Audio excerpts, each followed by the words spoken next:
barasaabka gobolka Sanaag Injineer Axmed Cismaan Xasan ayaa xadhiga ka jaray garoon casri oo laga hirgeliyay degmada Garadag ee galbeedka gobolka Sanaag. Garoonkaasi oo la magac baxay Garadag Modern Stadium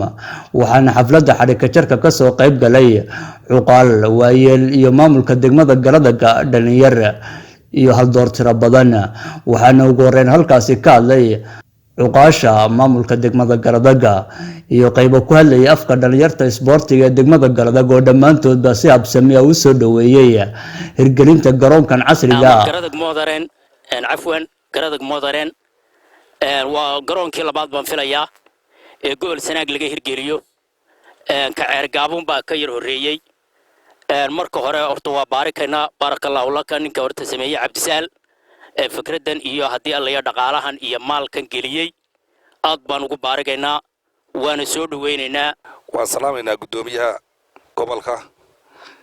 sidoo gudoomiyaha ku xigeen ku hadlayna waa naga dhibaatanahay reer Garadag waad nala shaqaysay muddadii aad joogtay inta dambana waan ku rajaynaynaa nala shaqayn doonto. wasaa uu ku xusay gudoomiyaha ku xigeen ayaa nagu wada jirta gudoomiyaashii soo maray magaalooyinka wax kale xiisayn jireen annaga marka xayaa ka yimaadana wayna baasi jireen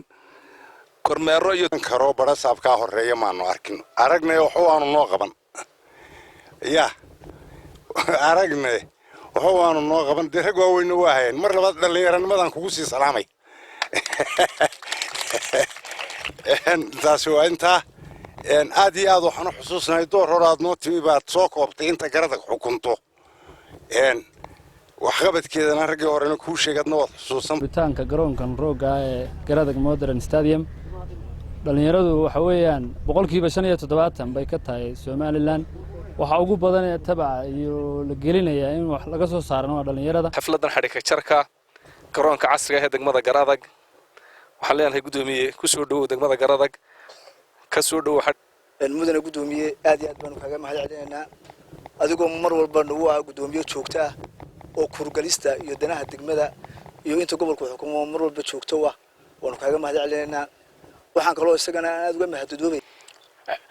mudane gudoomiye waxa sharaf weyn oo ah inaad nagala soo qayb gasho ama aad xadhiga nooga jirto garoonkan casriga ah oo ay sameeyeen hawdada xilqaamo dhalinyarada xilqaantay oo ma garanaysaa si ay uga qayb weyn ka qaadan kara bilicda deegaanka ama bilicda magaalada iyo horumarinta dhalinyarada. aad iyo aad baan ugu faraxsanahay inaad nagala soo qayb gasho isla markaana aad xadhiga nooga jirto oo aad nagala soo qayb gasho xafladda waan kaaga mahadcelinaynaa. sida muuqata garoonkan waxaa hirgeliyay qayb dhalinyarada deegaanka kamid ah. dhankiisa isna waxa ka hadlay mulkiilaha garoonkani Cabdisaal Jaamac Xasan oo hoga tusaaleeyay ujeedka uu aasaasay garoonkani cusub. yahan gudoomiyihii oo gobolkii markaa barasaabkii inaad xafladda nagala soo qayb galayso ayaanu aad iyo aad ugu hanweynayn oo dhalinyaradii iyo isboortigii iyo aad markaa horumarinayso taageerayso aad iyo aad baan ugu faraxsanayn iyadoo run ahaantii barasaabo fara badan oo deegaanka soo maray dhalinyaradu aanay markaa wax fara badan oo codsiyo ah aanay kulaba dhici jirin jaaniska aan u helaana uu aad u yar yahay. waxaanu dareennay inaad jaanis wanaagsan iyo niyad sami aad noo hayso mudane gudoomiye arrinka aad baan kugu soo dhaweynaynaa waanu kugu hamaliyeynaa waanu kugu ducaynaynaa. mar labaadka waxaan salaameynaa maayarka degmada Garadag mudane Faarax Xadan Ciise iyo maayar ku xigeenka Sahal iyo xoghayihii iyo dhammaan dawladda hoose ee degmada Garadag oo run ahaantii horumarada deegaanka ka jira iyagu markaa